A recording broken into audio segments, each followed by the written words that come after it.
जय शिवराय मित्रांनो.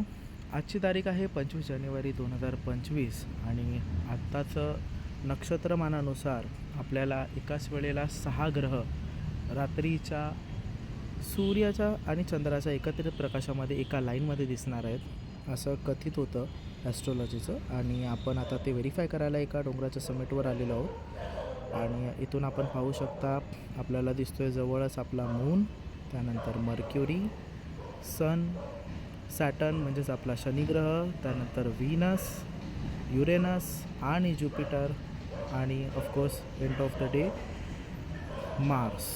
आता आपण प्रत्येक ग्रहाला थोडं झूम इन करून पाहण्याचा प्रयत्न करूयात. ज्याच्यामध्ये ऑफकोर्स मार्स आपला सर्वात जवळचा ग्रह आहे. त्यानंतर दुसरा ग्रह आपल्याला दिसणार आहे तो आहे ज्युपिटर.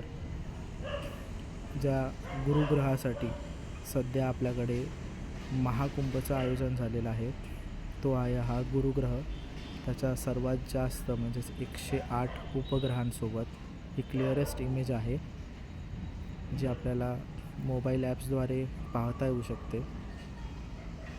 त्यानंतर सरळ लाईनमध्ये आपल्याला दिसतो युरेनस, ज्याला आपण आकाशी किंवा निळा ग्रह असं देखील म्हणतो. आणि त्याचं कारण असं आहे की इथे असलेल्या सॉलिड तत्वामुळे याला निळा रंग प्राप्त झालेला आहे. त्याचे उपग्रह देखील आपण पाहू शकतो. त्यानंतर आपल्याला सेम लाईनमध्ये भेटतो व्हीनस, जो सूर्याच्या प्रकाशामुळे आपल्याला अर्ध्या चंद्रासारखा दिसतो but it's a shadow, half shadow.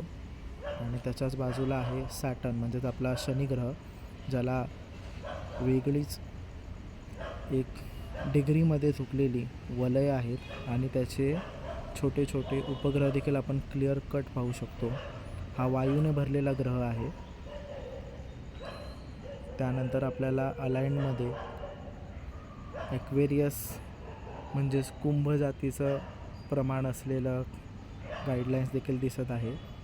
आणि त्याच्याच बाजूला जे म्हणतात की सूर्य जेव्हा मेष राशीमध्ये प्रवेश करतो त्यावेळेला महाकुंभ चालू होतो, तर हा सूर्य आहे आणि ही मेष राशी आहे. त्यानंतर आपल्याला दिसतोय एकाच लाईटमध्ये मर्क्युरी, ज्याला आपण पिवळा ग्रह असं देखील म्हणतो. हा समहाव चंद्रासारखाच दिसतो बट वे बेटर आहे त्यापेक्षा.